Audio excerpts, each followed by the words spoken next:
자, 연결해서 하겠습니다. 자, 그래서 수정 전에 학계 잔액 시상표까지 뽑아냈다. 뽑아내고 나니까 현금 잔액만 한번 살펴보죠. 현금 차변 잔액으로 820 남았고, 매출 채권 차변 잔액으로 50, 소모품 차변 잔액으로 20만원, 성급보험료 차변 잔액으로 50만원, 그리고 차입금, 자본금, 대변 잔액으로, 그죠? 300만원, 250만원, 그죠?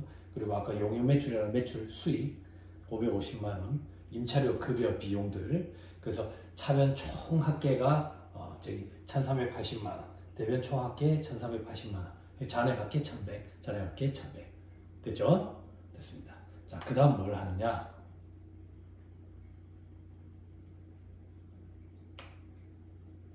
그 다음 수정분계라는 게 이루어집니다. 수정분계. 수정분계는 도대체 뭐냐? 수정분계는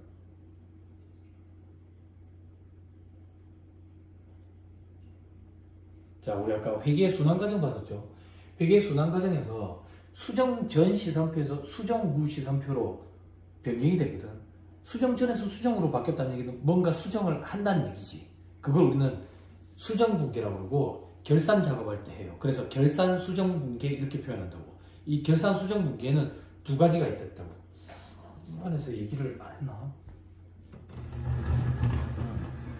결산 수정분계는 크게 두 가지가 있어요.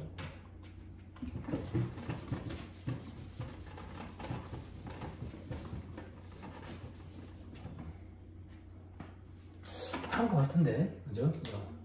수정 전에서 수정 후로 바꾼다. 이걸 우리는 결산 수정 분계를 한다. 이 결산 수정 분계에 두 가지가 있다. 첫 번째, 현금주의에서 발생주의로 돌리는 거. 그죠? 두 번째, 기말 자산과 부채를 평가하는 거. 기억나죠? 오프라인 강의 때 했던 것 같아요. 그죠? 그 두 가지 한다, 그 얘기. 그 두 가지. 첫 번째.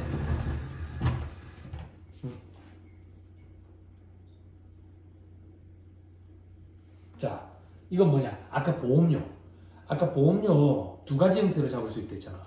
보험료 비용이라고 잡을 수도 있고 성급보험료라는 자산으로 잡을 수도 있는데 이 회사는 성급보험료라는 자산으로 잡아놨다고. 아까 내용이 어떤 내용이었는데 잠깐만 살펴볼게요. 자, 보험료 어딨나? 7월 1일에 1년분 보험금 50만원을 현금으로 지급했대. 그럼 이 보험금은 1년치니까 7월부터 내년 6월 30일까지가 보험 대상 기간인 거야. 즉 이 얘기지.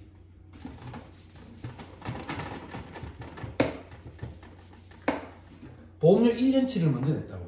보험료 1년치를 먼저 냈는데 안타깝게도 이 보험료 1년치가 1월 1일부터 12월 31일 것까지가 아니라 7월 1일부터 내년도 6월 30일 것까지라고. 이 보험료가 50만 원이다 그 얘기야. 50만 원. 그런데 이 사이 우리는 보호기한 말이 끼어 있는 거예요. 그래서 이 50만 원 중에 요거는 X1년도에 기속되는 보험료, 요거는 X2년도에 기속되는 보험료로 각각 25만 원씩 잡아야 되는 거 아니냐 그 얘기라고. 그럼 두 가지 형태로 잡을 수가 있다고요. 어떻게? 회사가 잡는 형태. 첫 번째, 회사가 이렇게 잡을 수 있어. X1년도 7월 1일에 50만 원을 다 지급했잖아요. 100만 단위로 할게요. 50만 원 다 지급할 때 이걸 성급보험료라는 자산으로 잡을 수 있다고. 그러면 일단 보험료라는 비용으로 잡아놓은 건 없는 거야. 없기 때문에 보호기한 말시점 12월 31일이 됐을 때 이 성급보험료 50만 원 중에 25만 원만큼은 비용화시켜야 된다고. 이 시점에. 그럼 어떻게 비용화시키는데? 보험료 반년치 거 25만 원 그리고 성급보험료를 없애는 거지. 그럼 차변 대변 네팅하고 나면 결국 성급보험료 25만 원, 단기 보험료 25만 원, 성급보험료 25만 원은 내년에 보험료를 미리 돈을 준 거다 그 얘기지. 됐죠? 회사가 이렇게 처리했다고. 그럼 우리는 보호기한 말 시점에 결산 수정 분계로 이 빨간색 펜으로 되어 있는 분계를 끊어야 되는 거야.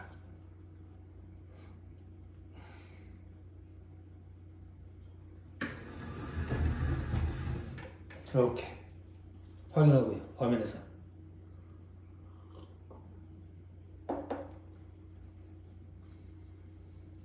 확인됐어요? 됐죠? 자, 두 번째 방법이 있어요. 이건 교환이랑 달라. 두 번째 방법. 회사가 또 어떻게 하는 방법이 있는데, 회사가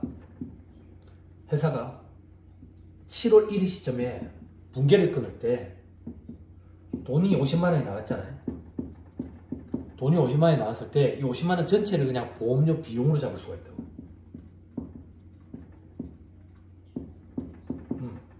요래 놔놓고 12월 31일자로 결산 수정 무게를 끊은 거예요. 어떻게?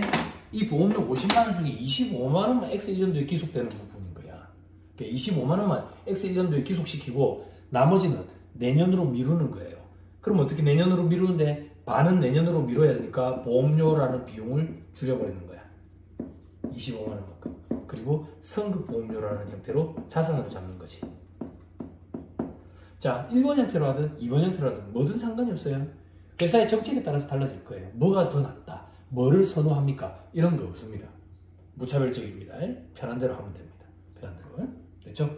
그러면 만약에 회사가 2번과 같이 분괴를 끊었다면 7월 1일 시점에 12월 31일자로 결산 수정 분괴를 할 때는 파란색 분괴가 와야 된다. 그 얘기예요. 됐죠? 됐죠? 됐습니다. 넘어갑니다. 자, 아까 소모품비 요것도 그런 거예요.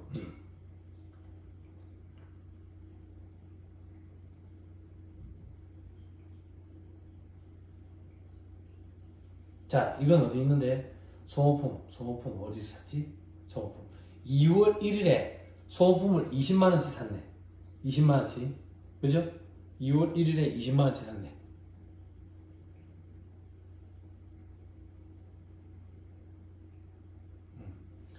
그 중에 가정한 거예요. 이 회사는 어떻게 가정했는데 이 소모품 산 것 중에 12월 31일자로 15만원치를 사용한 거예요. 이 소모품이 뭔데? 볼트너트 이런 거야. 볼트너트 이런 건데 이거 20만원치 처음에 사왔는데 15만원치 써버렸다고. 써버렸으면 비용화 시켜야 돼. 15만원치 소모품을 없애면서 비용화 시켰다. 소모품 B는 비용입니다. 소모품은 자산이고. 그럼 결국 소모품이라는 자산은 기말 시점에 5만원치가 남아있을 거예요. 즉 볼트너트로 남아있는 재고가 5만원치가 남아있을 거라고. 이건 내년에 볼트너트 조이고 사용할 때 비용화 될 거예요. 요것도 결산 수정 무게다. 됐죠? 요거 두 개밖에 없나? 아까 감가상각비도 없었나? 네, 없었나 보네. 그럼 이 결산 수정 무게 둘을 추가로 반영을 했을 때 시산표를 뽑아내는 거야. 그게 합계 잔액 시산표, 수정 후 시산표예요.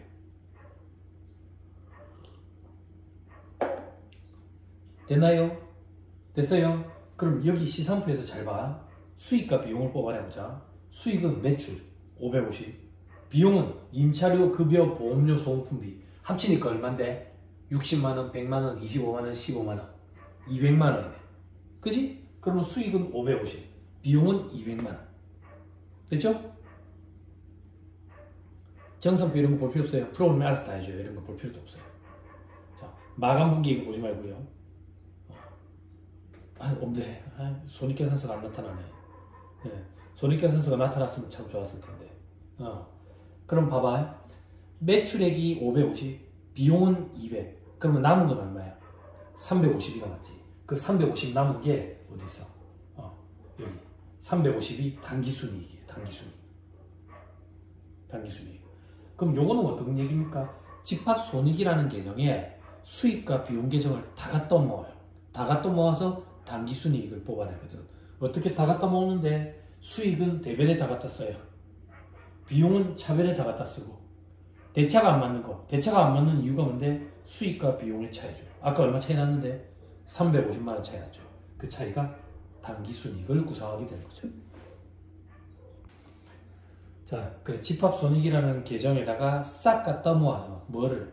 수익과 비용 계정을. 그래서 대차가 안 맞는 차이 금액만큼 이익을 뽑아낸다. 그게 집합손익 계정이라는 거다. 그냥 집계하기 위한 계정이다. 이렇게 생각하면 돼요. 됐죠?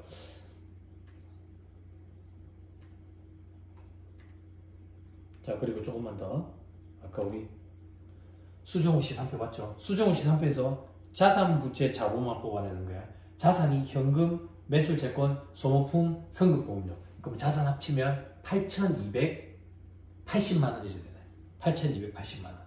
그러면 부채는 얼마? 300. 자본은 얼마? 250. 합치면 얼마? 550. 그렇죠? 그렇게 차이가 생기게 된다. 그렇죠? 자산과 부채와 자본의 차이.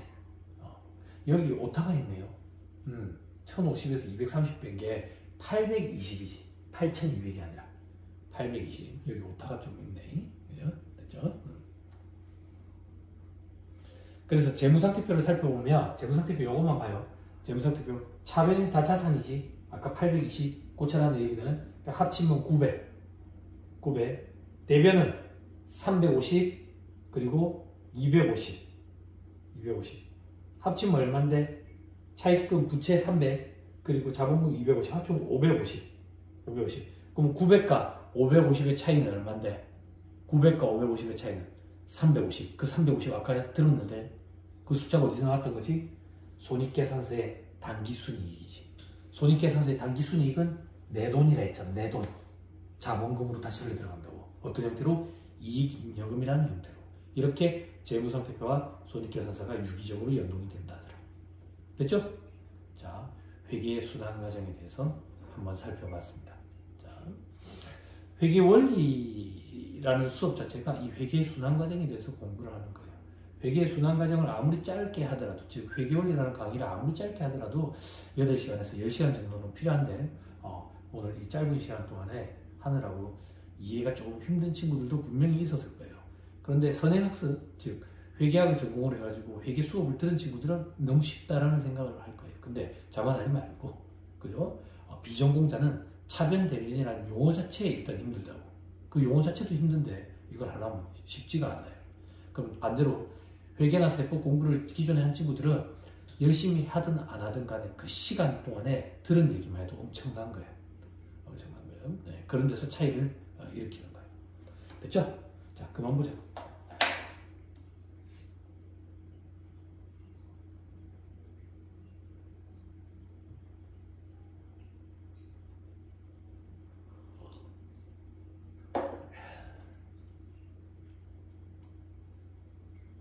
자, 이제는 4장입니다.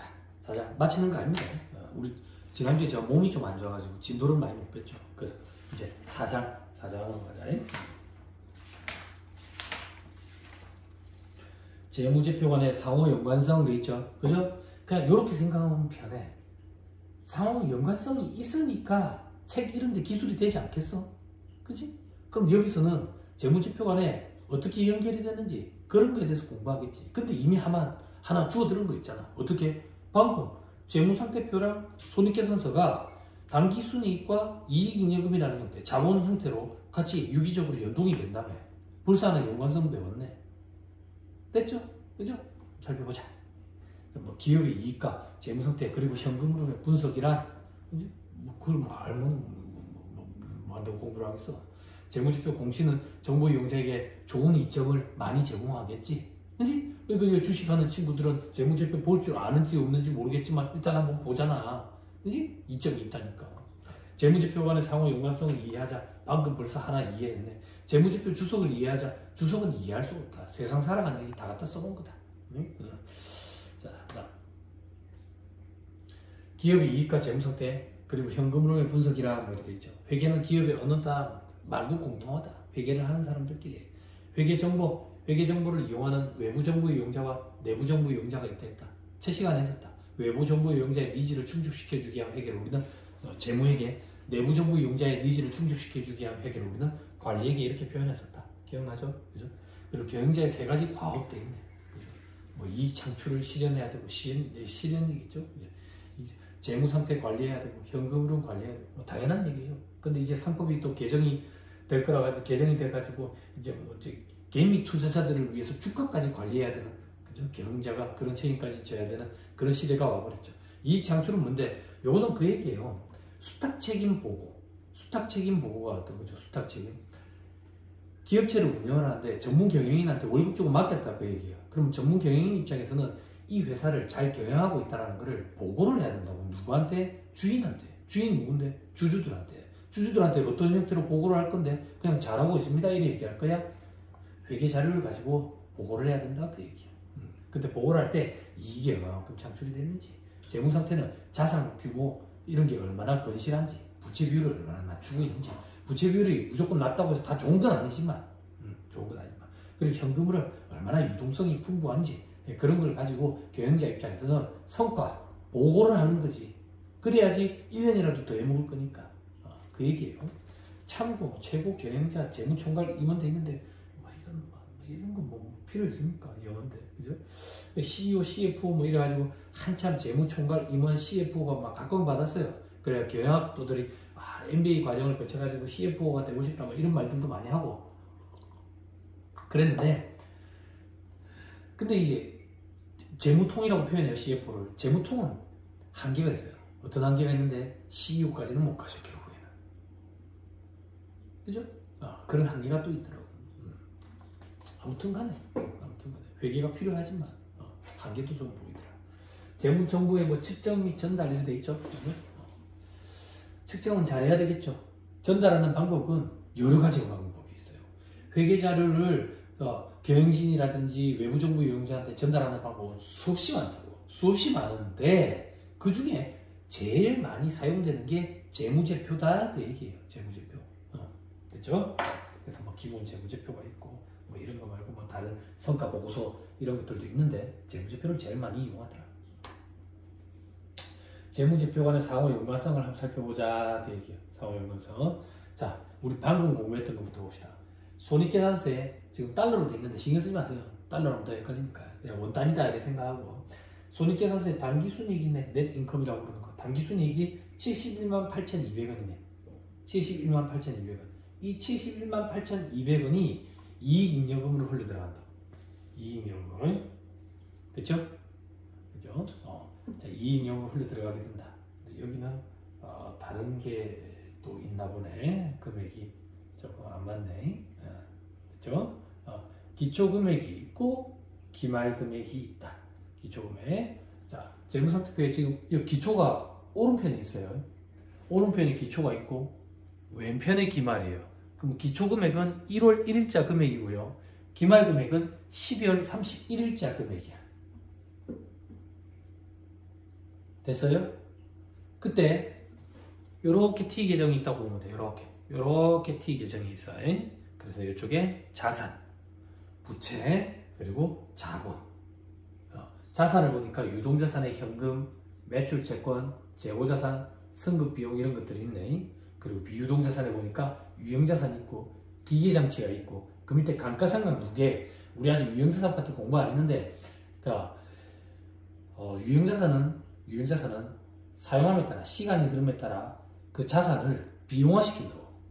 비용화시켜. 그 비용화시키는 금액을 감가상각이라고 표현하고, 무형자산은 상각 이렇게 표현해요. 이 감가상각은 차변의 감가상각비, 대변의 감가상각 누계액이라는 형태로 분계를 끊고, 감가상각 누계액은 관련되는 유무형자산에서 차감하는 형태로 표시하거든. 그래서 이렇게 괄호를 쳐서 차감하는 형태로 표시한 거야. 무슨 말인지 아직 이해 다 못해도 돼. 아무튼 차감하는 형태로 표시한다. 요거를 설명하기 위해서 잠깐 얘기했어.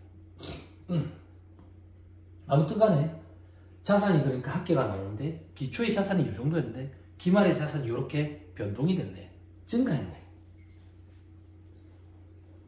증가해서 됐죠? 됐죠? 얼마만큼 증가했지? 한 900불 증가, 90만 불 정도 증가했네. 아니, 그렇게 하지 말랬지.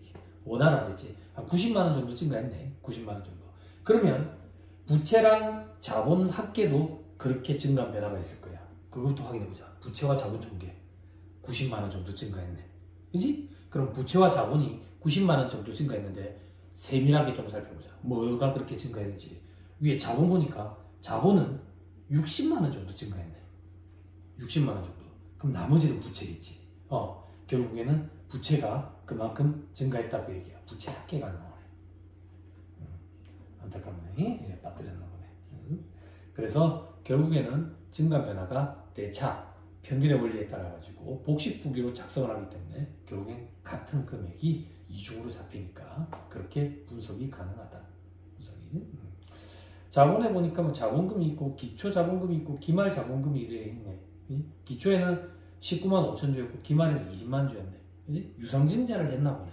유상증자. 상급 저랑 같이 공부하는 친구들. 그리고 이익여금이 이렇게 증가를 했다 하더라. 증가를. 됐죠? 그죠? 자, 그리고 손익계산서에 매출액에 매출원가 차감하니까 매출총액. 그 영업손익 나오고, 영업손익 나오고, 판관비. 판관비 하니까 영업손익 나오고, 그리고 영업 외 수익과 비용을 차감하니까 법인세 비용 차감전순이익. 법인세 비용 조정하고 나니까 단기순이익이 얼마 이렇게 나오더라. 이 단기순이익과 재무상태표에 이익여금은 연동이 되어 있다. 연동이. 됐죠? 됐습니다. 자, 그리고 현금 흐름표. 현금 흐름표.